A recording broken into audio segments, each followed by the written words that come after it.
ദൈവത്തിന് ഒന്നും അസാധ്യമല്ല. ലൂക്ക 1:37. ദൈവം ഗബ്രിയേൽ ദൂതനിലൂടെ മംഗളവാർത്ത വായിച്ചപ്പോൾ അവസാന വാക്കായി ദൂതൻ മറിയത്തോട് പറഞ്ഞ വാക്കാണിത്. ദൈവത്തിന് ഒന്നും അസാധ്യമല്ല എന്നത് മറ്റൊരു രീതിയിൽ പറഞ്ഞാൽ ദൈവത്തിന് എല്ലാം സാധ്യമാണ് എന്നുകൂടിയാണ്.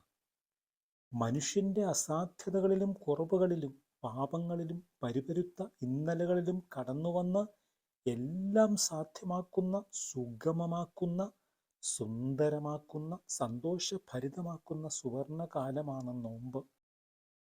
ഇതെങ്ങനെ സംഭവിക്കും എന്ന അസാധ്യതയുടെ മാനുഷികമായ ഒരു ചോദ്യം മാത്രമേ മറിയം ചോദിച്ചുള്ളൂവെങ്കിലും അവൾ അസ്വസ്ഥയും ആകുലയുമായിരുന്നു.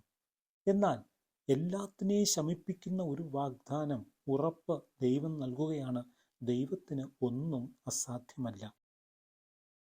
ഏതു ജീവിത സാഹചര്യത്തിലും നമ്മെ ദൈവവഴിയിൽ, പ്രത്യാശ വഴിയിൽ നയിക്കുന്ന ഈ വചനമാകട്ടെ ജീവിത മുഖവാക്യം.